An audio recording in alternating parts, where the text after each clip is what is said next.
Shall I start now? It shows me it's been live streamed.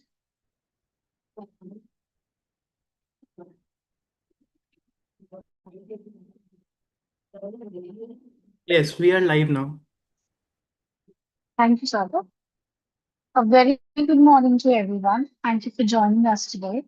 I am Vatsala Khare, lead of the mentorship program at the Startup Incubation and Innovation Center at IIT Kanpur. It is my absolute pleasure to welcome you all to today's webinar, entitled as From MVP to MRR, How to Get Your First 100 Paying Customers. At SRIC IIT Kanpur, we are deeply invested in building and nurturing a vibrant startup ecosystem. Through our mentorship program, we provide and have been providing startups with access to domain experts, successful founders, and experienced professionals to help them turn ideas and sustainable businesses. We are live from our YouTube handle of the incubator.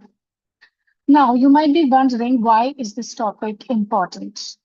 Today's topic is one of the most critical and often misunderstood stages in the startup journey. Many founders uh, focus extensively on building a product that is the minimum viable product, but then find themselves stuck when it comes to acquiring real and paying customers. Moving from MVP to monthly recurring revenue, that is the MRR that we're referring to, is not just a milestone. It is a validation that your product solves a real problem and that people are willing to pay for it. This shift requires a combination of customer journey, pricing strategy, positioning, distribution channels, and above all, learning how to sell. In an ecosystem like India, where many startups are product rich but traction poor, learning how to build for real markets and real revenue early on can be the difference between scaling up and shutting down. That's why today's session is incredibly relevant, not just for founders, but for anyone involved in the early stage innovation and entrepreneurship. Today, we are honored to have with us Mr. Abhishek Tiwari, the founder and CEO of Venture Mozart, a highly respected startup consultant, mentor, and an industry veteran with over 25 years of experience. He has worked with top corporates like Technohinge, Airtel, Aircel, and Reliance Infocom. He has spent over 15 years at KPMG leading their Uttar Pradesh government advisory practice. He worked in 25 plus countries across Africa, Asia, Europe, and Middle East, helping governments and private organizations with public policy, program management, customer excellence, and startup ecosystem development. Notably, as an advisor to the government of Uttar Pradesh, he has played key roles in drafting the first startup policy and managing in the Startup UP mission for over 5 years, contributing to the rise of 60 plus incubators and almost 12,000 plus startups in the state. Today, through Venture Mozart, he continues to guide the next generation of entrepreneurs with deep insights from both the public and private sectors. Before I pass over the mic to our speaker today, I would like to give a quick reminder that this session is supposed to be an interactive session. Please feel free to type your questions in the chat box anytime. And if any one of you would like to speak directly with Mr. Tiwari, please raise your hand. We'll be happy to unmute you and have a brief dialogue. With that, I'm delighted to hand over the mic to Mr. Abhishek Tiwari to take us through this journey of this important conversation on converting our early validation into real revenue. Over to you, sir. Welcome. Thank you, Vatsalaji. It's wonderful to be back in IIT Kanpur, though virtually, but in any which form. I think it's been a long-lasting relationship for me with IIT Kanpur for more than half a decade, I would say. And every time I've been blown away by the talent which you guys house inside your incubation center. Now, today I'm also excited by the fact that it's going to be something around EV, climate tech, and the kind of startups which are here. I went through the list, and I'm delighted to mention that just a couple of days back, and in fact, it's been going on for almost a month now, wherein I am trying to build a center of excellence and a sales accelerator as such for the climate tech industry. So there are marathon meetings which are happening with investors, with industry veterans, with many industries, and the big players in the industry, the right stakeholders. I'm trying to bring all of them together so that we could give some material help to our startups. So it's very important for me to bring that culture and infrastructure within UP, considering UP in terms of two-wheeler, three-wheeler, EV sales. UP is probably the number one in terms of three-wheelers, uh, and two-wheelers and buses also. We are not far behind. I think third or fourth position in the country, UP is. So I think the market is exploding, and it's important for us to nurture the right kind of startups who could do wonders. But at the same time, we also have the responsibility to build the right ecosystem for them.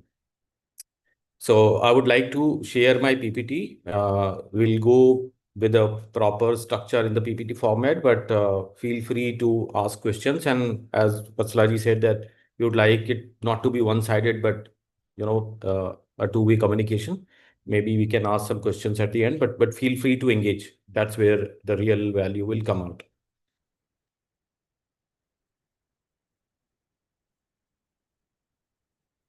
Please allow me to share.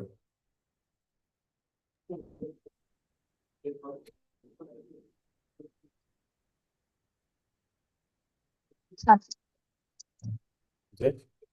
Yes. Are you able to share? Yes, yes. Okay. Yes.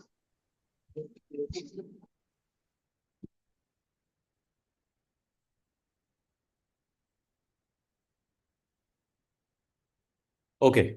So thank you so much. Once again, let's dive into the subject. So the subject is from MVP to MRR. And I can tell you from my own experience, I have dealt with thousands of startups while building the Starting UP mission. And this is the area where most of the startups fail.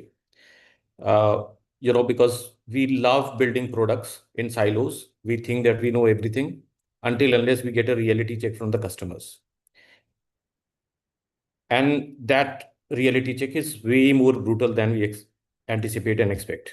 So it is always prudent to be in touch with the ground realities, know what your customer want, so that you don't get any surprises at the end of it. And that end could be 1 year, 2 year. You don't know how much time you're going to spend in creating your MVP or even the decent product. And the moment you hit the market, if the customers are not responding enough, that does not mean that the customer is ignorant. That means that you have been ignorant and you did not know what you were building, whether customer needed it or not. So the biggest validation for anyone, whether the company is going to do well in the future, is to know whether there are some paying customers or not. And many a times, in fact, this in itself is a complete science, because many times I meet startups and they say that, sir, I spoke to some people, I went on the street and spoke to 20 people, 30 people, I spoke to some friends and family, and all they get is some noises, some irrelevant answers from those people who were not even the target customers. So it is very important to go to the right segment of customer, know your TG, and then get the right feedback from the TG itself. So in the agenda, there are six overall items. Why these first 100 customers matter? That's the first thing which we need to know, that why are we doing this? In fact, why this activity is important at all. Starting with your MVP, identifying your early adopters, crafting a value proposition, and then finally outreach strategies, that selling the value proposition, and finally closing the deal. your customer's perception is your reality. So way back in 2012, I was in Africa and I used to do customer excellence or customer service consulting. And this was the key message which I used to write on all my presentations to the client. All means all. Because the mistake which we are talking about, the startups, it is nothing new. Industry has been making this mistake for very, very long time. I can tell you there have been myriad of instances where these large corporations, some people sitting in AC cabins, they were brave enough to put up a PPT. They also were brave enough and smart enough to get the budgeting and funding from the top management. Once they built the product, they were unable to sell. I was in Kenya during those days, and I was called upon by an Indian telecommunication company which operates in several countries in Africa. And I'm telling you the true scenario. Now, they during those times, this GPay and all these was not there, but there was a mobile wallet kind of thing where you could send money P2P. And I used to do telecom consulting during those days. So I was called upon by the CEO and he said that, Abhishek, we are facing a problem. We have launched our mobile money solution, but it is not being accepted by the customers. And the competition is too tough because the competition leader was Safaricom, which was a Vodafone company, and local Safaricom, they have probably 90% of the market share. We were still fine if the top competitor is having the major market share, it is still fine. But then there is another company called Tigo, and they have launched Tigo Pesa kind of product, which is called Tigo Pesa. Now, Tigo Pesa is doing much, much better than us. While we are 3 years old, they are just 12 months old, and they have got more customers rather than we having any. And we have bigger brand name. They are just in couple of countries. We are operating probably in half of Africa, around 25 countries to be precise. They were there. So this was the problem statement I was handed over. And then we went on to understand that what was wrong. And I can tell you the perception of the customer about this product was absolutely in a different direction, what we found out. And there were a lot of issues. If you talk about the USSD, you may not know USSD, that was a mode of communication wherein you would type some 1334 hash and then you get these were the commands on phone. Uh, then we looked at the customer service, the way they were operating. We did, and we went and we did some mystery shopping in their service centers where this mobile money product was being activated. There were a lot of problems from the internal perspective, and customer's perception and the company's perception about the customer. There was a complete mismatch, and we submitted, I think, around 200-page report. There were so many findings that I wouldn't be able to cover all of them here. So what I'm trying to say that perception of your customer is your reality. It doesn't matter how much you think about yourself, about your idea, that how brilliant your idea, how big is the TAM, SAM, SOM. It really does not matter. All customer wants is a good product. And if you're unable to give him the value, what he is expecting. So value will come later, but expectation of the customer is very important, which you need to gauge at the initial stage of your company when you are building the product, or probably when you are thinking of building the product. Just get the customer expectation. Why these first 100 customers matter at all? Because they validate your product. That is the proof that someone is willing to pay. They provide you early insights, and that's a real user feedback which helps you fine tune your features. Otherwise, you'll be building something in isolation and nobody would know. And when you hit the market, there is a complete distraction because customer wanted something else, you gave him something else. They also build momentum because the moment you are able to give value to one customer, they are going to talk about. It's a word of mouth publicity, which is absolutely at no cost. Then, all these matrices like CAC and everything else becomes irrelevant because your product is good enough that your customers are creating a pull effect for the product and for the brand. And that's where the real value comes. And most importantly, what is not written here under why is the valuation of your company. So there is a trend which I have seen in the startups that the moment they get an idea, somehow they have got this notion that I should go and raise fund. That is, I don't know how do I put it, but that is not at all a right approach. You want to raise fund at an idea stage. Just imagine what valuation are they, are the investors going to commit to you? You'll be losing probably a very significant portion of your company for just 30, 50 lakhs, 1 CR, 2 CR, something like that. And the moment you are able to validate your product with the customers and you are able to talk in the same, terms, what the investors would love to hear, which means, and I am not at all trying to vilify the investor sentiments because they are also here to make money. So you should also be empathetic towards your customer, towards your investor.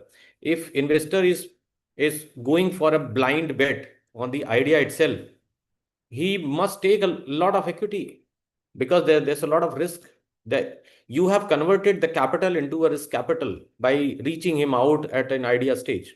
If you go for a personal loan from a bank, you will have to pay a larger sum of amount. If you go for an industry loan, a commercial loan for launching a manufacturing, or launching a product or as a working capital to fulfill a large order, they will give you some 7-8%. But for personal loan, because there are no, it's kind of unsecured loan, there's a huge risk, they'll charge you 17-18%. And it's the same financial model which works everywhere.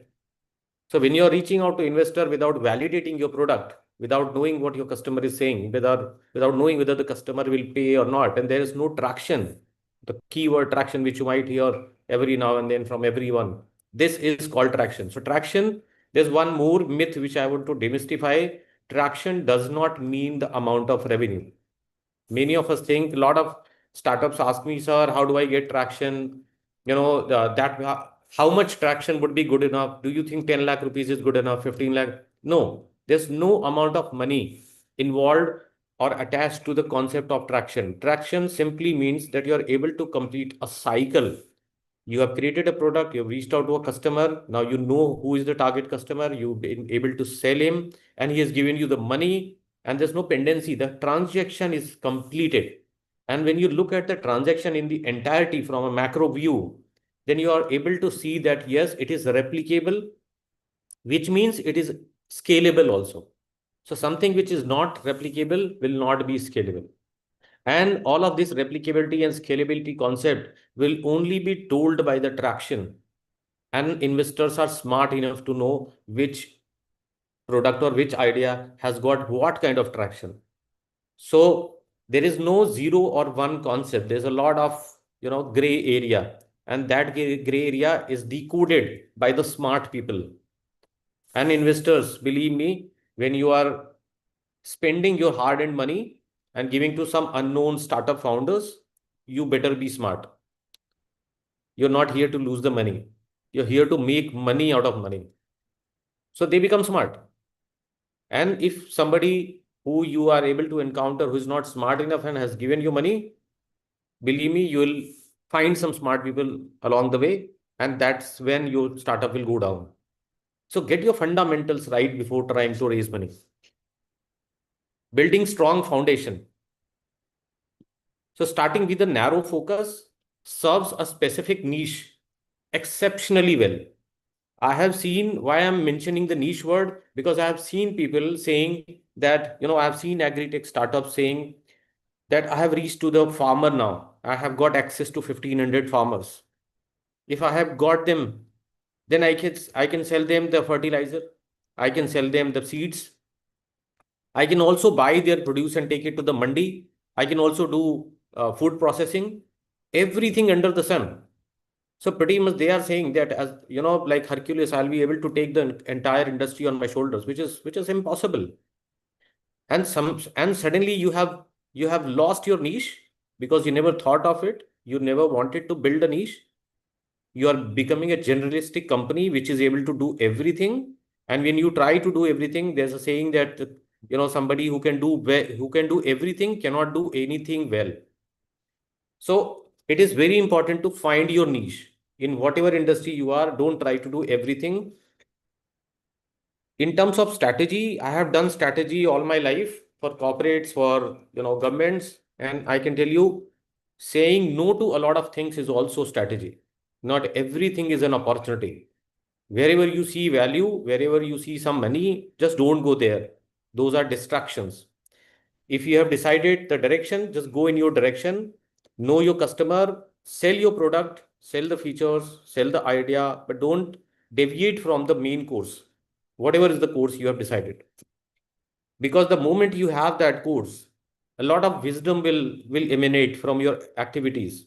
There is also a feedback loop. Otherwise, if you keep jumping from this revenue channel to that revenue channel, from this TG to that TG, you'll never have time to build the feedback loop, what I'm talking about. And it is very important because building startup is an evolutionary process. What you thought on the first day, you'll not be building on the 10th day or 10th month. Every day your idea is going to revolve and evolve. And every day you're going to think that whether I'm in the right direction or not. That dilemma, that confusion will continue. And that's a good dilemma because that's kind of friction which you need in your idea every day, whether it's going to work, whether it's not going to work.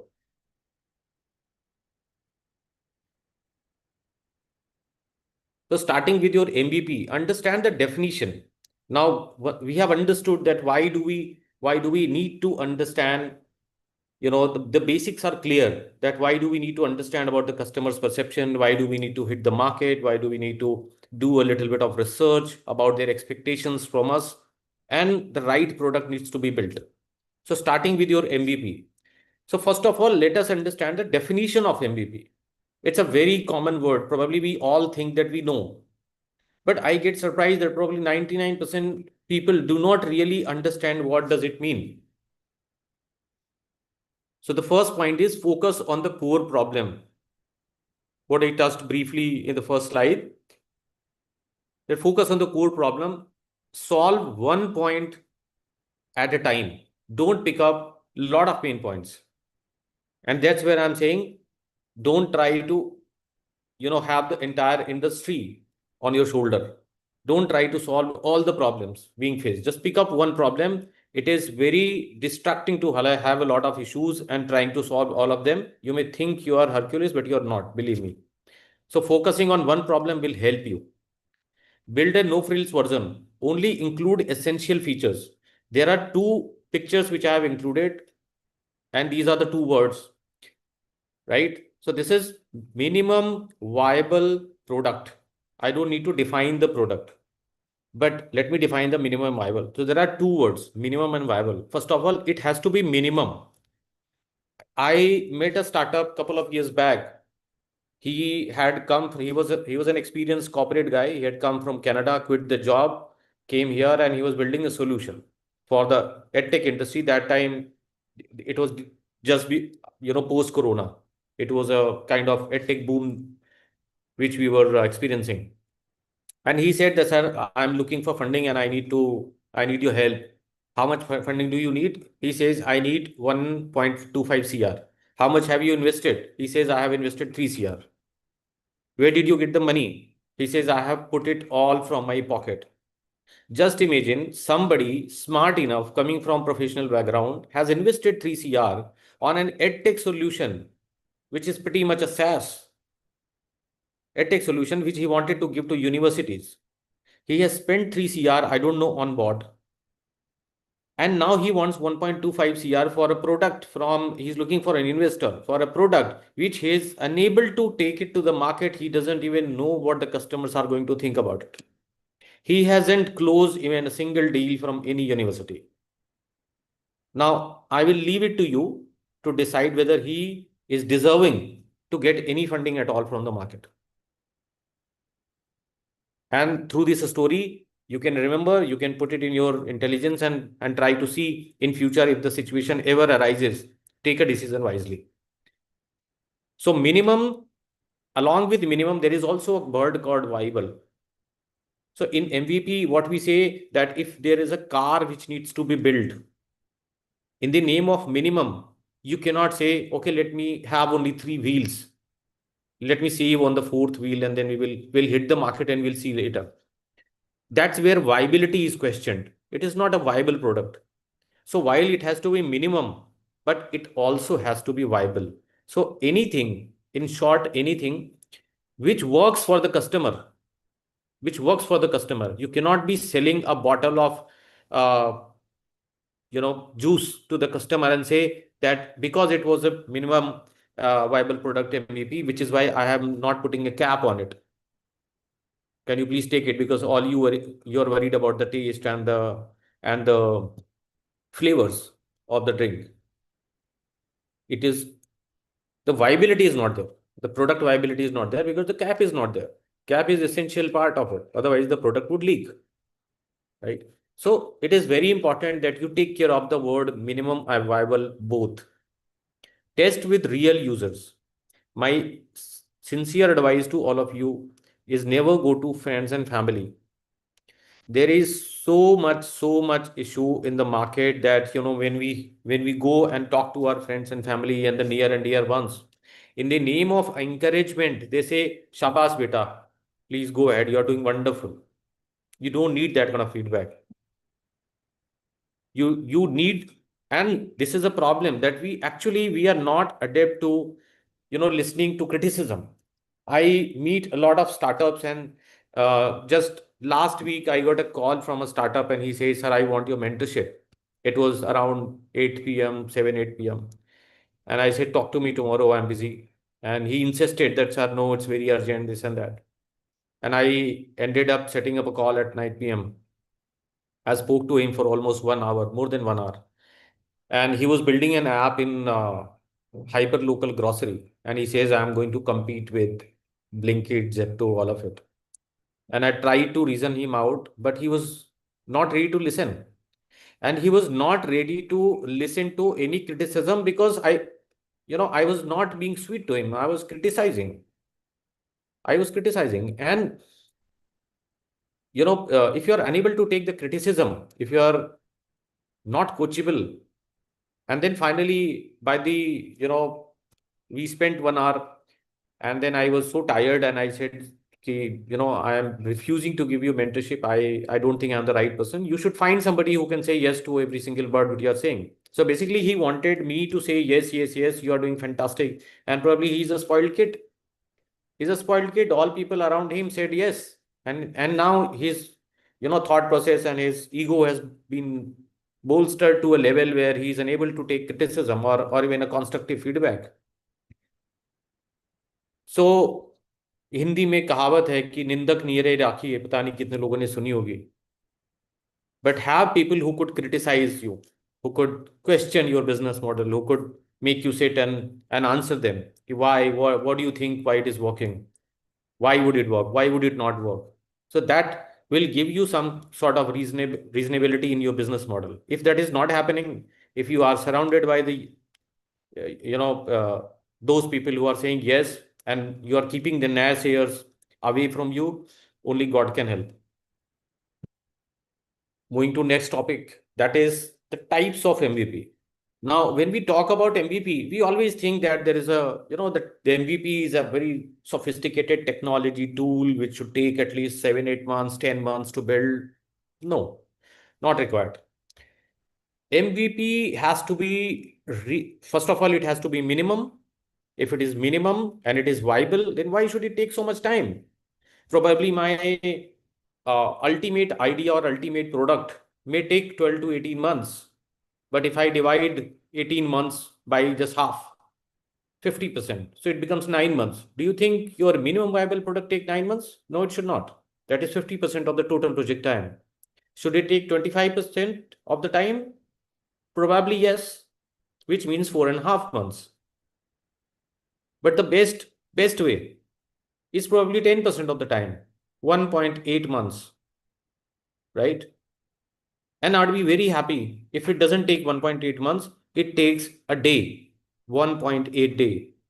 Now you will say, how does that possible? How is it possible? How does that happen? So there are 10 types of MVPs. There is a landing page MVP for any idea which you think will work. Because let us understand what is technology. Most of us. So there are only two types of startups. I'll start with the basic concept. there are only two types of startups. There is a technological innovation, and then there is a business model innovation. When we are talking about the technological innovation, there are again two types of innovations within this, two branches. One is the incremental innovation, the other one is a radical innovation. If you are doing a radical innovation, if you are saying that I will make India take a leapfrog from 5G to 6G technology, it's a radical innovation. You are creating a 6G technology.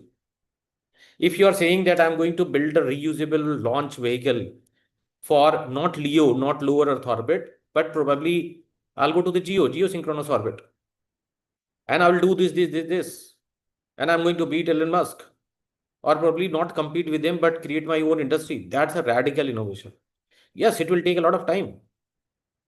But most of the startups in India are doing incremental innovation. They might be confused about themselves.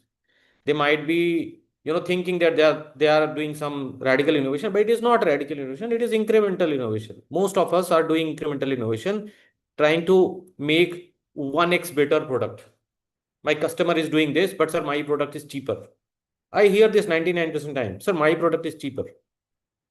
Now, I'll not get into it that how does cheaper survive in the market. That's a topic for some other another day. But the point is that if you are not building a radical innovation, it should not take much time. And if I move away from this technological innovation and just talk about the business model innovation, it shouldn't take even 1 month. I want to sell something, I want to do something, I know my customers, launch a landing page and tell them that you have launched. The product is launched, the company is launched. You don't need to register a company, you don't need to find an incubation center, you don't need to understand anything. Just understand your customer and understand the pain problem. And if you know that this could be solved in a particular way. So yes, app would be needed. App is not a technology anymore. My friend, please get this out from your head that app is a technology. It is not a technology. It's a medium of communication. Earlier we used to go and sell our products. कभी आपने देखा medical representative को? He goes to the doctor's cabin and talks to him. He goes to the medical shop and requests him that please keep my products.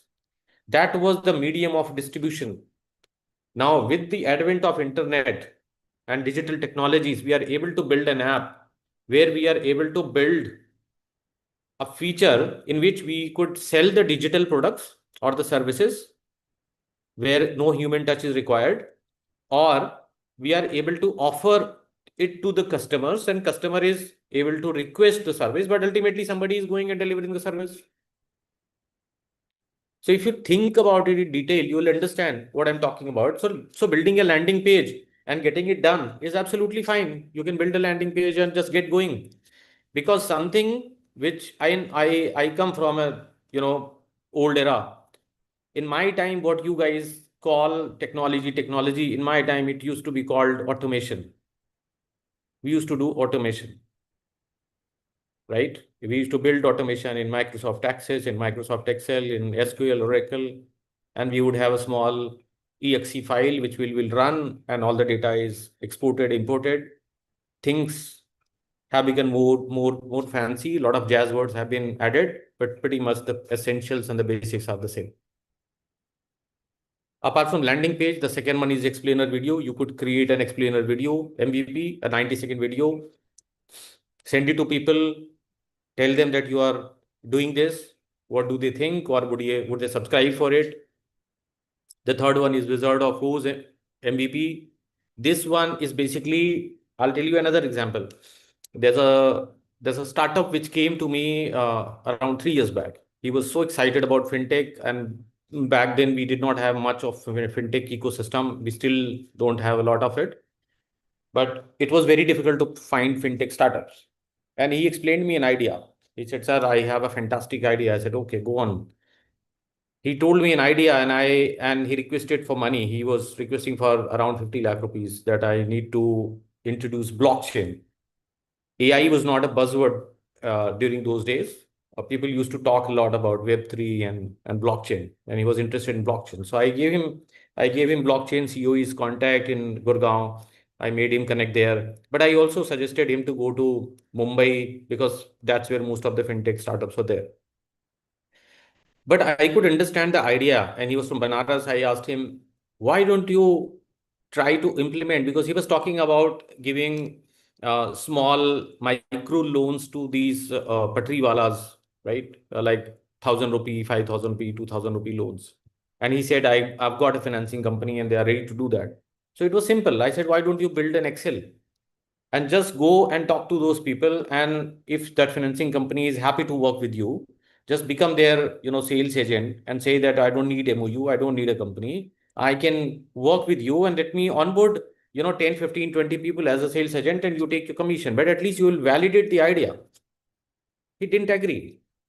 He thought it's not cool.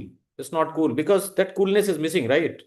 I am talking about the execution. Now there is a lot of coolness when you register a company, when you get a visiting card, when you write, I am the CEO and the founder of the company, and you roam around wearing a suit. It's cool.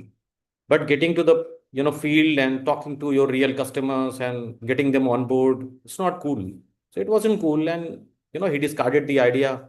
And for next couple of years, he was roaming around the market. He didn't get any support, any help, because at idea stage, who is going to help you? Again, I'm reiterating the same point, and then he vanished from the market. I don't know where he is. Probably in a job, or probably I don't know. Must be doing something. He was a smart guy. Fourth, the concierge MEP. No app, no dashboard, just one-on-one service. You want to do laundry services? Just, throw away your phone number to people in your surroundings and just get it done, because ultimately it's all about operational excellence. In terms of, if you're able to build that ecosystem and operate effectively, launch a brand later. All it is required is launching a brand, just getting some creatives done and launching a brand, registering a company, but you have validated everything. Pre-order maybe. You are reaching out to your customers to say that, I'm going to launch this. You're playing the game with them. I'm going to launch this. Can you please? And create a foam around it. Ask them to register for the service, because because you have created enough air around it. You have created enough foam around it. And that's going to help you a lot, because that's a real validation. You got your customers before you could launch, before you could even build. Number six, single feature MVP. Nobody cares about your 17 features, 18 features. I talked about that 18-month journey for the idealistic product. But why do we need ideal product? Can we launch our product with just one feature, one very important feature, which is minimum, but at the same time, which is viable, which makes product walkable for the customer, and customer is going to happily using it and also is ready to pay for it, for the value which it creates. Email campaign MVP. We could do email campaigns. We could just simply send emails to people and campaign about our product or service, which we are going to launch, and then see the response. Prototype. Create a small prototype. Get to the lab, the fabrication lab of IIT Kanpur. I think they've got fantastic infrastructure. You could, whatever you want, everything is there.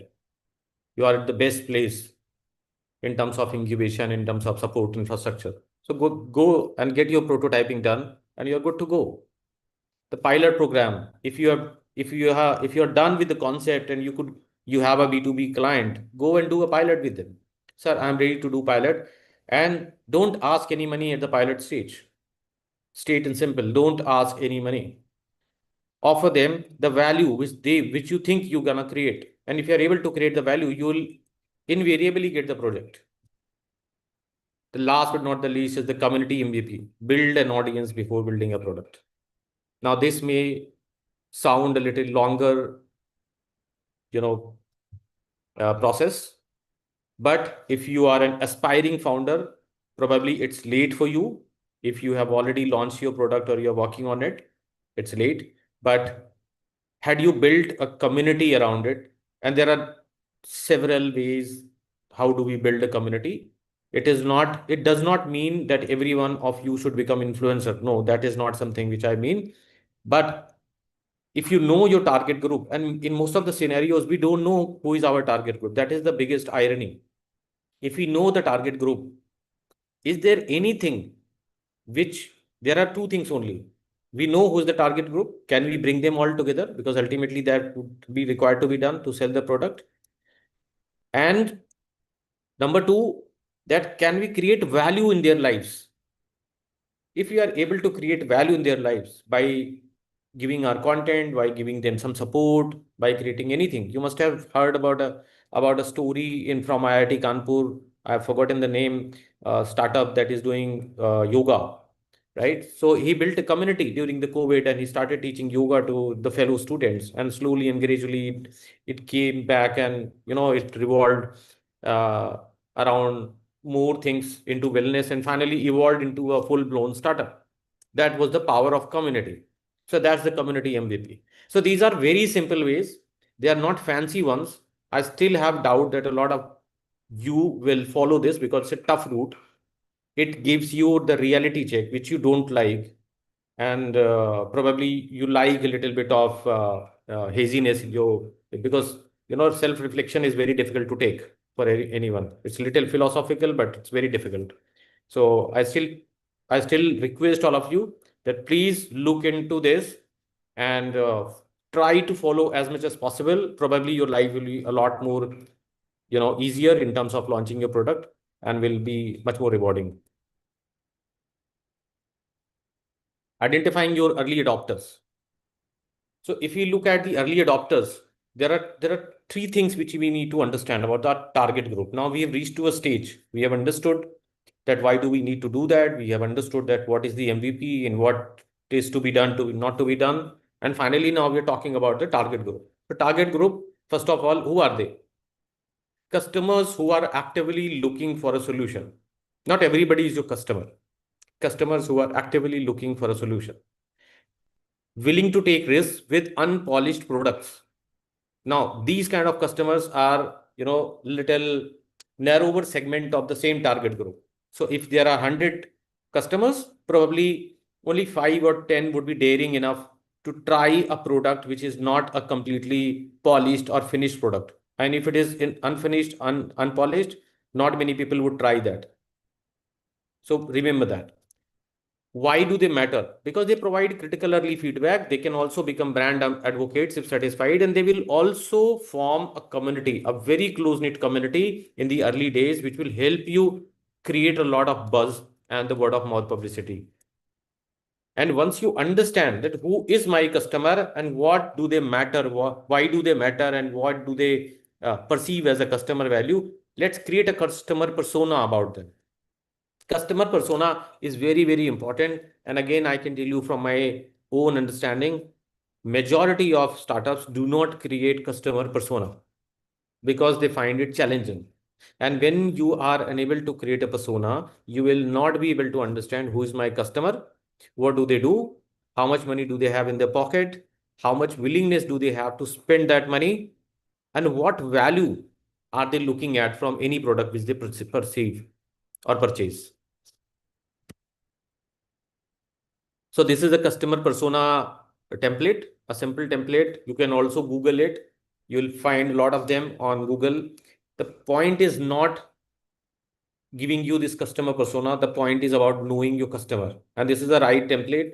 I can also share it through Vatslaji and try to fill it. The most important thing is that if you know your customer, who is your customer, where he or she works, what job do they do, which community do they belong to, what would be their likes and dislikes, will they be a sporty person, outgoing, introvert, which kind of clothing would they like to wear. So try to imagine the way film writers write a character. You have to write a character of your customer, and it may not be just one customer.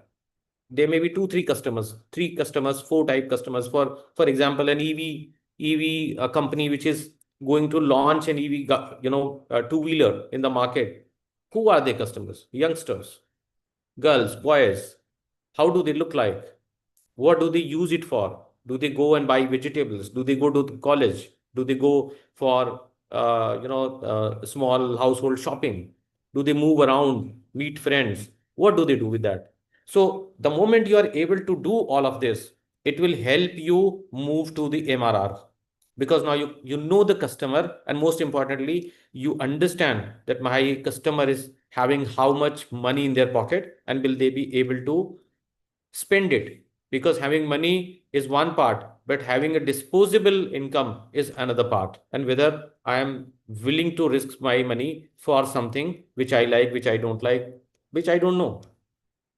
So knowing your customer is very, very important. Now, once you have known your customer, once you know the target group, crafting a value proposition, it's very, very important. Now, why I'm focusing on value proposition is, while you may have sorted everything, you have a right product, you have understood your customer, but the way you create the pitch, and there are, messaging is always important. So can you give a simple messaging? Simple messaging. I'll take one example of Porter. They write the tagline, Porter delivery hai ho jayega. Kitna simple hai. You got to be that simple. Keep it simple and specific. Don't try to overcomplicate it. Don't try to write words through for your vision and mission statement through chat GPT, which you are unable to decode what it is written. Read the vision and mission statements of yours, and you won't be able to understand what you wrote and why did you write it, and why does the customer even care about your vision and mission. Because it's not simple. If you are unable to understand, they won't be able to understand. Focus on the outcome. Highlight what the customer will gain. Because every company, from the perception perspective, from the messaging perspective, from the branding perspective, there are two aspects. There are two aspects always. There is an aspect of external perspective, and then there is an internal perspective. I meet a lot of startups, and when I question them, that what is your value proposition? He says, sir, we use blockchain. What does your customer has to do with blockchain? Those poor guys don't even understand what the blockchain is.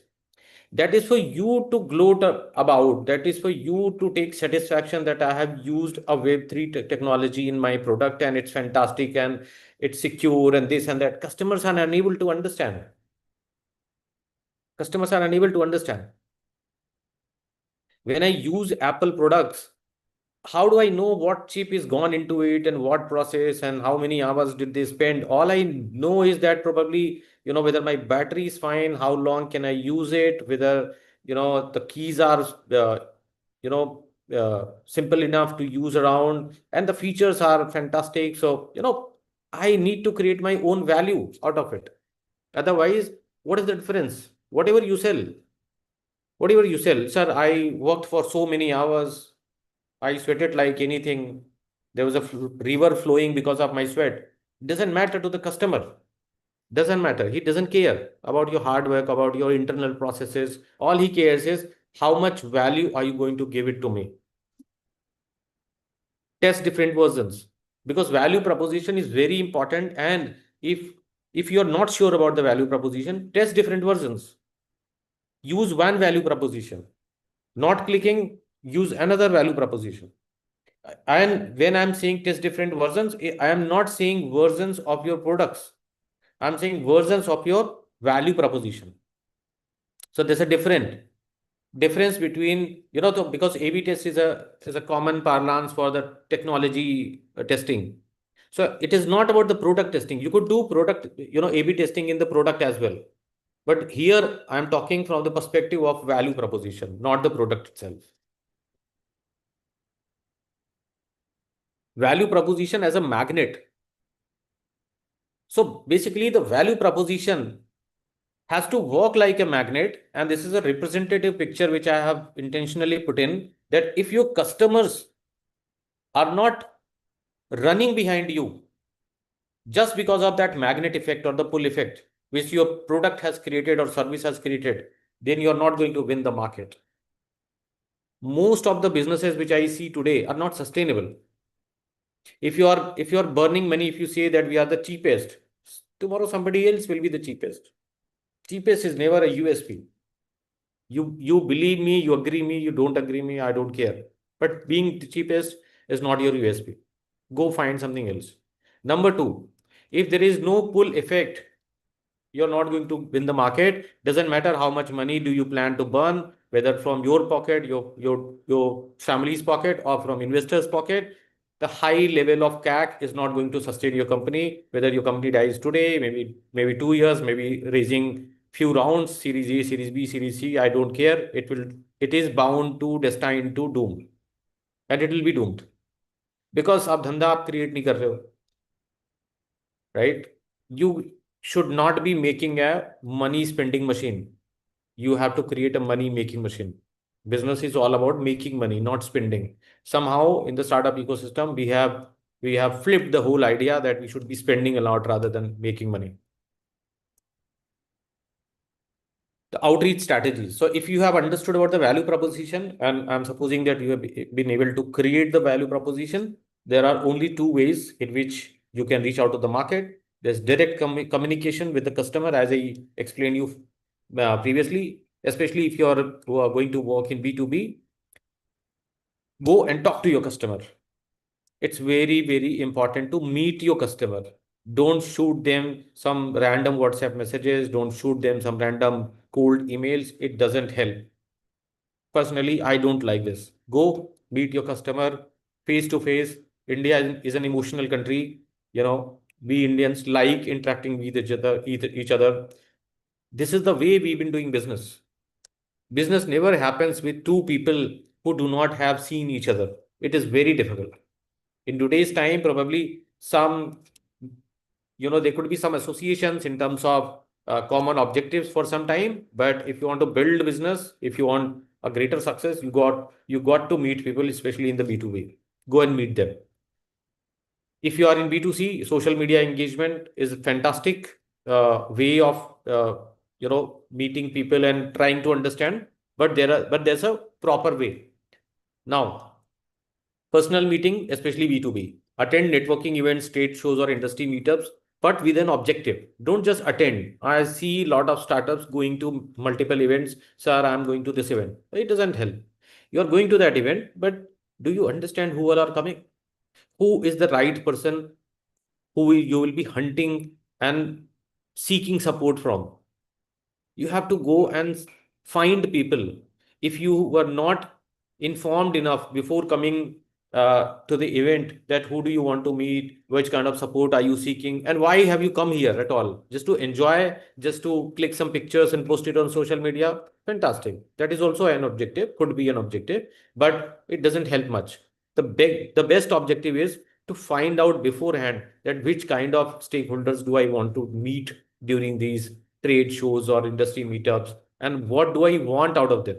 Not just meet and click photos, but what do I want out of them.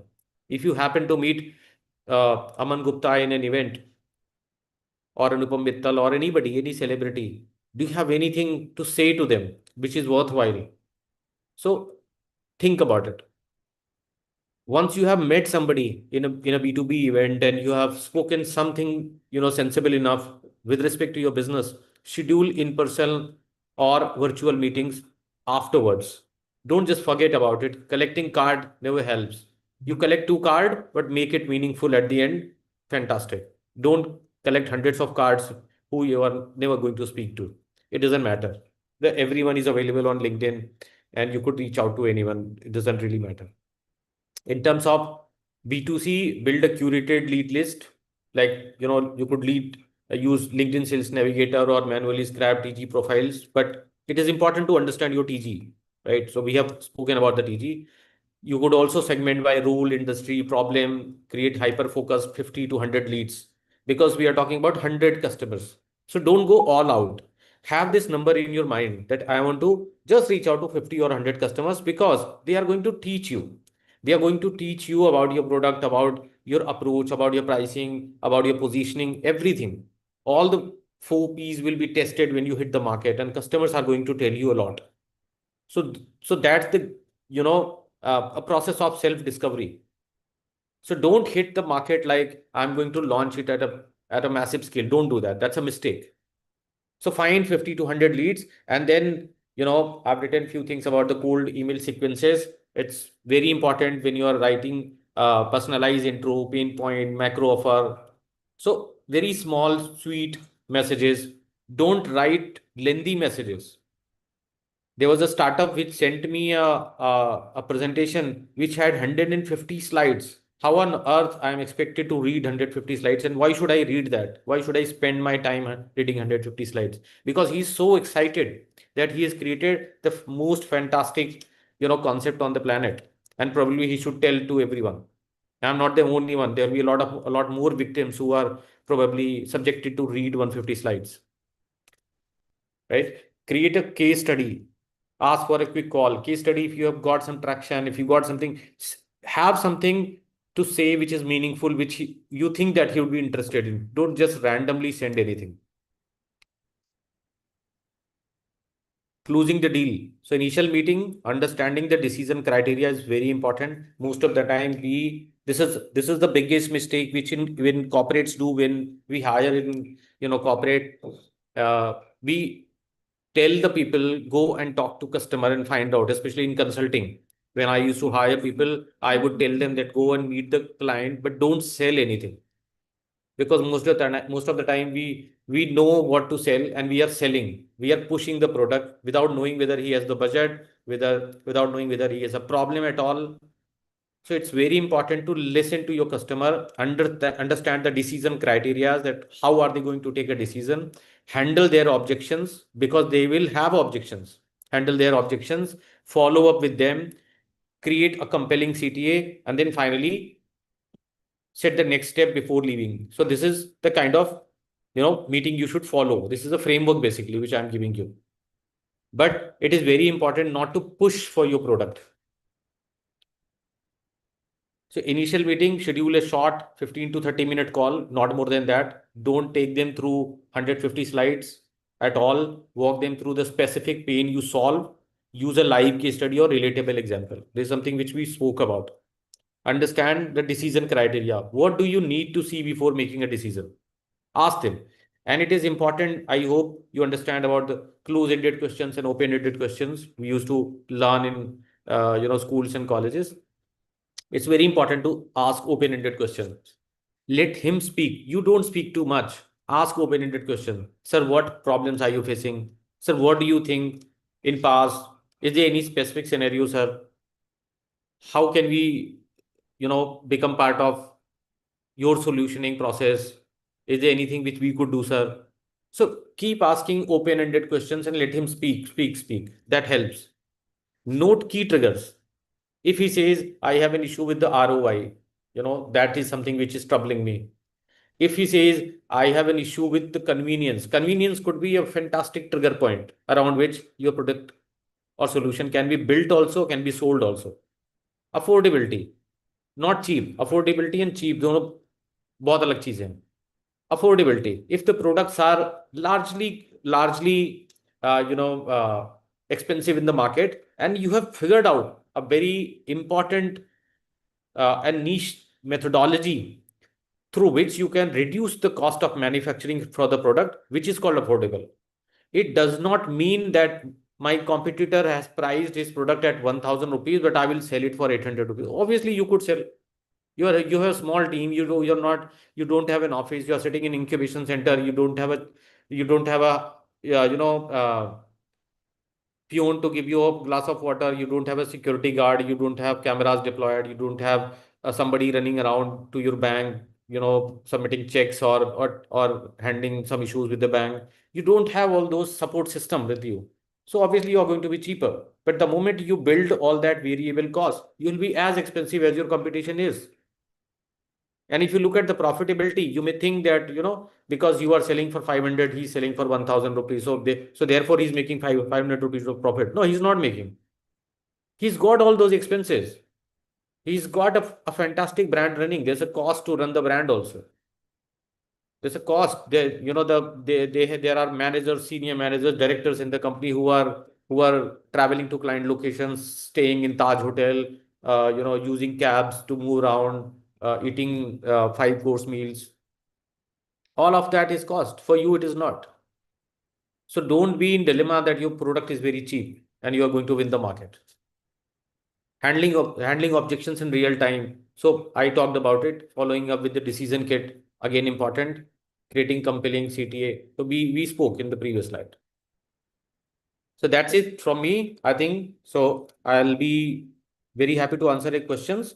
But what I expect is that you guys are going to follow some of the methodologies which I mentioned. If you require this PPT to be circulated, I can certainly share it through Vatsalaji. You can download it, keep it in your laptop, and refer it whenever you feel like.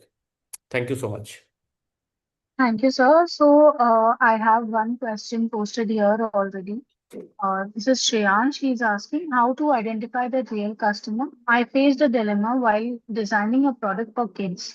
Will my customer and its persona focus around the kid who's going to use the product or its parents who are actually going to pay for my product? Fantastic. I love this question because this question is relevant for all the edtech startups. So anybody operating in edtech or skill development where you are using the kids or the students who are not earning money, if your customer persona is not earning money, then there is a concept of consumer and there's a concept of customer. Your customer is somebody who is buying the product, but your consumer is somebody who is consuming the product. Now that is where the complication comes. The student is the consumer. Student is supposed to consume the product, but the decision making is being made by the parents. So अगर मुझे toffee बेचनी है, chocolate बेचनी है, तो मैं बच्चे को बेचना चाहूंगा, बिकॉज वो जिद करेगा, जमीन पे लोटेगा, रोएगा, और माँ बाप उसकी नीड पूरी करेंगे. But when it comes to any sensible product, not a fancy, attractive one or addictive one, like a course, something to do with skilling and other kind of products. So जहां पर parent की permission आएगी, if parent is uh, supposed to pay for whatever you have chosen, then that rationality from the parents is also expected. That is natural.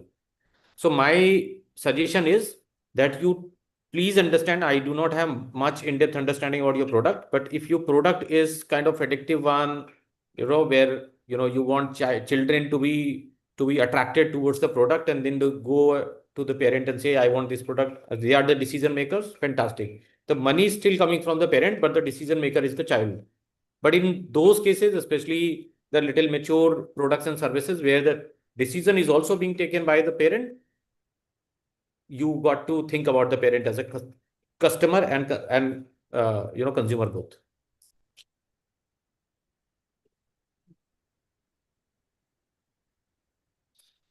Uh, Shiv, you can, yeah, please Yeah, unmute.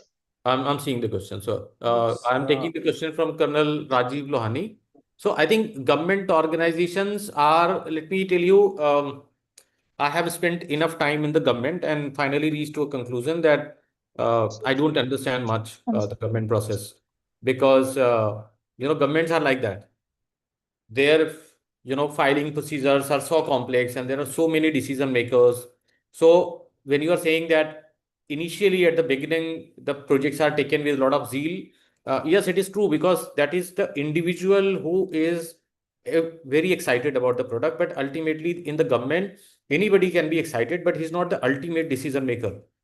And ultimately any proposal would have to go through multiple files, multiple routes, and when it touches other people and those people are not taken on board, so then you are bound to have this problem because there will be a lot of politics also at play. The other officer will think that why should I allow this guy to take all the credit? If it is looking good project, then he will just derail it. He may also think that it is not necessary because he's not onboarded, and any project coming in from other junior senior, and there are so many such projects which is roaming around in the government. So the whole government selling is at a completely different level. It needs a different aura, it needs a different kind of positioning, and it also needs a level of understanding that how the files move in a government system. For example, I can tell you just one small thing. In government of UP, things were completely different when the files used to move manually. बहुत अलग तरीके से हम काम करते थे. And suddenly when the files are moving digitally through e-office module, I won't say which one was right, which one wrong, which one is faster, which one is not, but the things have become completely different. So it depends on the government, the stature of the government, the and also the temperament of the department. It depends a lot on the ministry also. Like if you see generally the IT and electronics ministry very active. Generally, you see a very laid back attitude in towards technology, at least in the agriculture department. They are unable to understand and they are unable to appreciate. So these are the things government में ये होता ही है. I don't really have a short answer for that. Terra Aqua UAV, I have a question as a GIS special company and our providing governments see, customized persona you have to create for your decision maker. You don't, so in your case, the customer persona is not of the institution. You would create that. I think that would also be a good idea, that if I am able to create a customer persona for an organization, which type of organization is the right organization for me? For example, you mentioned three. You mentioned local governments, businesses involved in sustainability, right? Two clients. So again, both of them, understanding both of them as a sector, as an industry is very important, because you would know about from your strengths and weaknesses, that whether I am able to make something in government or not, whether I have that kind of maturity to deal with government processes, whether I have that maturity in my financial statements, that depth, that I would be able to meet the tender criteria. So it depends. So एक तो आप customer persona अपना industry का बना लो, but उसके बाद go one level deeper wherein you are able to create a customer persona for your decision maker. It is very, very important. And there are two things in the business. One is the decision maker, and the other one is influencer. So there's a whole science behind it, that how do you map your customers. But before reaching out to government or any client, you could do a lot of mapping. There are people who are going to influence the decision, but they are not the decision makers. Then there are people who are the decision makers, but they are not the influencers. They'll just take a decision. They would not know anything till the last minute. But there are people who will bring the file to the table, and they will keep on influencing the process. So it's a completely different thing. So create the persona of your influencers and your decision makers, apart from the company, which obviously you can create. CI metrics, Manoj, we have onboarded you paid pilot. See, paid pilots, everyone is happy, and somehow I feel that society is little unbiased, sorry, biased towards startups, because when they see that bunch of startups are coming in, everyone thinks कि ये तो परेशान होंगे, इनसे तो कुछ free pilot करवा लेते हैं. I think this is a wrong approach. As a society, we should change ourselves, and there's absolutely merit in, if the startup team has created something worthwhile, then why do you want a free pilot? Go for a paid pilot. And if there's a free pilot, please talk to the person and say that we are going to sign an agreement. Sign an agreement, decide the terms and conditions beforehand, that if I am happy to do a free pilot, but if my free pilot is successfully concluded, successfully implemented, then you are ought to give me this particular project of this price for this particular duration or delivery mechanism. वो सब आप पहले से लिख करके रख लो. The moment you have a written agreement in place, it becomes a lot more easier. Otherwise, there are a lot of people who are just after the startups thinking, and in government it is happening a lot, because there's a government officer who thinks that, okay, let me onboard some innovative project, and then he will get some press releases in the newspaper, some gimmick and some celebration around it, and after that he's going to forget about it, because then it takes a lot of time and hard work to manage and implement at a large scale, which nobody wants to do. What's the Anamika, phenomenon for country? medtech startup.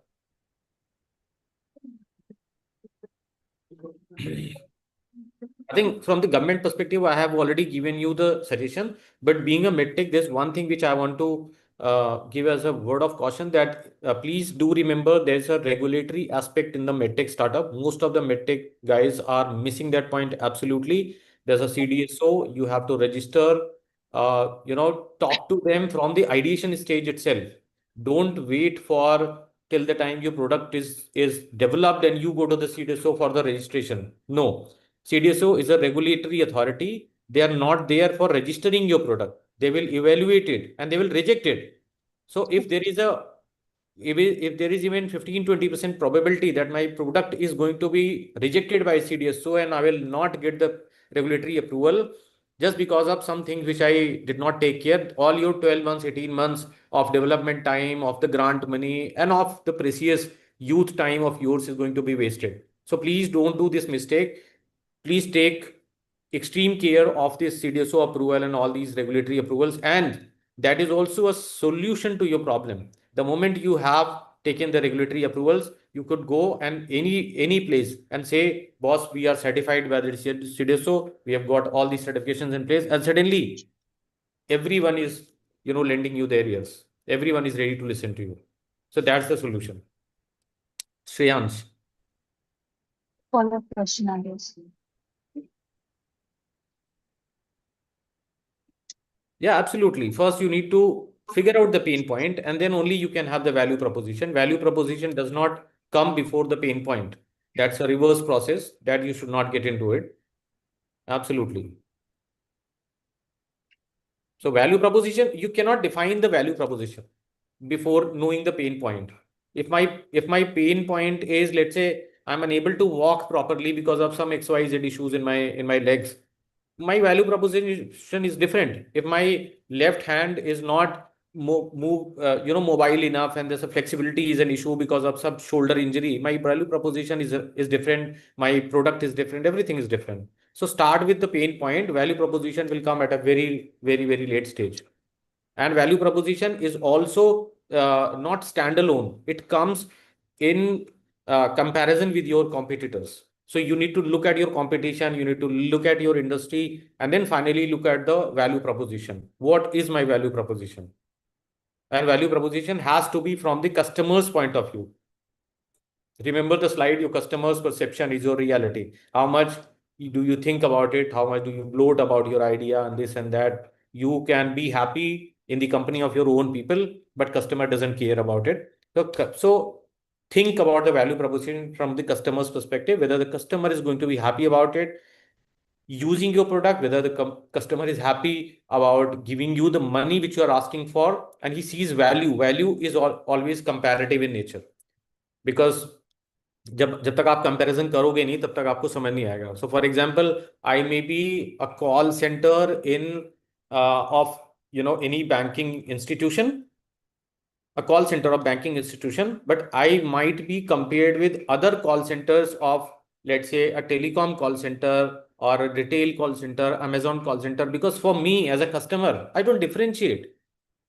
Nobody is coming and telling me that, boss, you got to compare ICI Bank call center with the SDFC Bank call center. No, I'm going to compare ICICI Bank call center with Amazon, with Flipkart, and with any other call center which even the government is introducing. कि मेरा wait time कितना है, the quality of response कितना है, closer कितना है, how much respect are they giving me, in what tone or temperament are they talking to me, everything, because I'm just a customer. I don't care kiska ye call center hai and who is the party behind it. Well, that is for you to take care of. Thank you. I think we are done with the questions. Yeah. If there are any more questions, we'd be happy to take one last question. Can I ask one question? Yeah, please. Yes, please share. Yes, so Abhishek, my question is, I am running this company 3R Zero Waste for last 5 years. We are Okay. basically into waste management. I do provide electronic waste, industrial waste, and solid waste. Okay. So since beginning of the company, I had a vision of building an technology to grow, scale up the company, and I'm building now a application called Karma Coins. So rewarding citizens for sustainable gestures. So I have built an MVP which is focused on the waste, but I'm really, I want to add few gestures like, how person is traveling on a daily basis, or maybe one or two, as you mentioned. Value Not क्या है इसमें? What is the main preposition? ये तो थोड़ा charitable लग रहा है. What is the value? Value sir है, हमारा बिजनेस प्रोपोजिशन है कि एक तो वेस्ट हम जब we are selling, we are getting that waste, so that is little bit decentralized model, little challenge, but I have a go to market strategy. So but again there is EPR credits, carbon credits in future, so when we scale we have a business model in that. So what is the So my own, business? What is the business model on day one? That's what I'm asking. On day one, we just talked about MVP. So the moment right. you are hitting the market, what is the business proposition which you are going with in the market, and you are able to make money from the customer? So first one is the from the buying the waste. So let's say they are I giving a want just TV, one. I want just one, not first yeah, one, but one. let, because see e-waste has multiple item, they can have a TV, fridge, So, whatever they have. okay. So that we'll purchase and we give some karma coins and money, because in India donation might be difficult. What do So I we do said, with the karma point? Suppose I've got the karma point. What do I do with it? so we are gamifying the thing, and if you're on the top three, you get a award. I'm trying to get CSR Nobody is funds and interested. Nobody is interested. People are just going to throw it away. Nobody wants a karma point. People are done with these points. these coins and other things. For last 15, 20 years, the points are being given to people. I can tell you from my own experience, I've got 1 million points in cred. I've deleted the app. It asked me to play the game and get some Yes, so mine is a money. So my, who has the time to do all this? yeah, so my value proposition is, in future these coins we will be able to reimburse in buying products which I want to launch in 6 months. At the same time, the top three get some awesome award like a car if I'm getting a funding Okay. So what's the CSR. question? What's the The question? question is, for the MVP, I have two target segment. One is housewives who are into sustainability and Gen Z. So Hmm. how do I choose one and go about it? That's my question. The one who is responsible for selling or discarding the waste, probably the housewives. I don't think Gen Z are going to throw it away in a very methodical manner. Ultimately, suppose I am a Gen Z, I'm using a phone, the day it stops working, or I've broken my earplugs, what will I do? I'll throw it away in my house dustbin. So ultimately, who's going to discard it? Probably housewife. She will take the decision, because we don't really, in India, we don't really care whether we are throwing dry waste, this wet waste, or e-waste. With that separation in 99% cities is not there, so we don't even care. So everything goes into one bucket and we just throw it away. So, Right. so I think you got to create the awareness at that level, probably housewives, and they will be the ones who will take it out, and I don't know what is the mechanism to call you guys and give it to them for those Oh, karma. thank you so much. Thank you. And we are bang on time, So, 12:29. yes, sir. Yes, exactly. So thank you everyone for joining us. It was certainly a great and insightful session by Mr. Tiwari. And we will be having many such more webinars for this SI program and for the other programs of SIIC.